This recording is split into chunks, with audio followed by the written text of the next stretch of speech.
রাতটি ছিল বরকতময় রমজান মাসের। মদিনার আকাশে তখন এক অপূর্ব শান্তি বিরাজ করছিল। রোজার শেষভাগে শহর জুড়ে ইবাদত আর তাসবিহ ধ্বনিতে ভাসছিল। সেই সময় মদিনার এক প্রান্তে ছিল কিছু দরিদ্র পরিবার, যাদের দিন কাটত অভাব আর অনিশ্চয়তার মধ্যে। তাদের বেশিরভাগই জানত না যে আগামীকাল তাদের ইফতার হবে কিনা বা সেহরিতে একমুঠো খাবার জুটবে কিনা।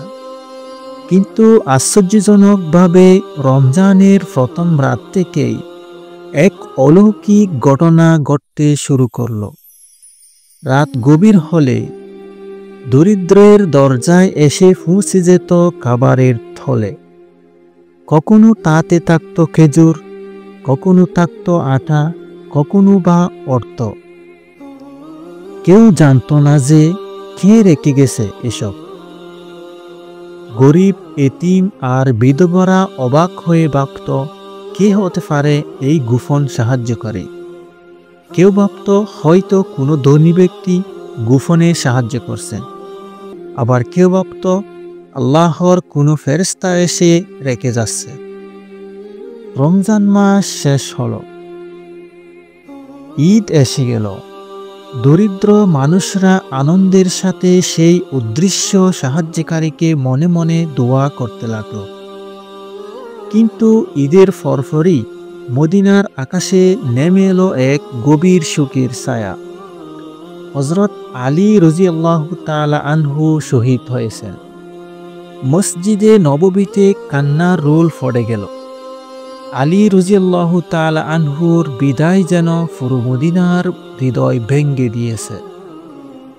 এরপরেই ধীরে ধীরে বেরিয়ে এলো সেই রহস্যের উন্মোচন। যেসব দরিদ্র পরিবাররা রমজানের পুরো মাসে প্রতিদিনের রাতে সাহায্য পেত, তারা হযরত আলী রাদিয়াল্লাহু তাআলা আনহু এর জানাজা শেষে জানতে পারল এই মহান ব্যক্তি ছিলেন সেই অদৃশ্য সাহায্যকারী ব্যক্তি। হযরত আলী রাদিয়াল্লাহু তাআলা আনহু আজীবন গোপনে দান করতেন। তিনি চাইতেন তার ডান হাত যা দান করবে, বাম হাতও যেন তা টের না পায়। এই নিঃস্বার্থ গোপন দানের অভ্যাস তার চরিত্রের একটি অন্যতম বিশেষ গুণ। ইতিহাস বলে শুধু রমজান মাস নয়, হযরত আলী রাদিয়াল্লাহু তাআলা আনহু বছরের পর বছর রাতের অন্ধকারে দরিদ্রের দরজায় খাবার পৌঁছে দিতেন।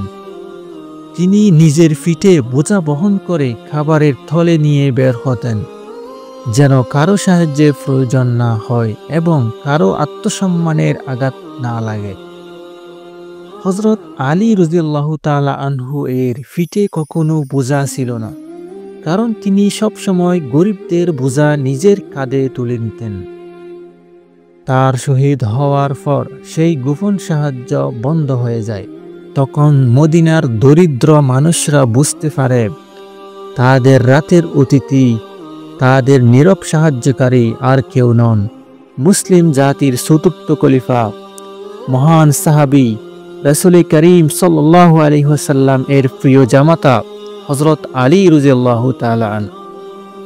হযরত আলী রাদিয়াল্লাহু তাআলা আনহু আমাদের শিখিয়ে গেছেন, সত্যিকারের দান মানুষের মনে প্রশংসা নয়, বরং এটি আল্লাহর সন্তুষ্টি অর্জনে সহায়ক।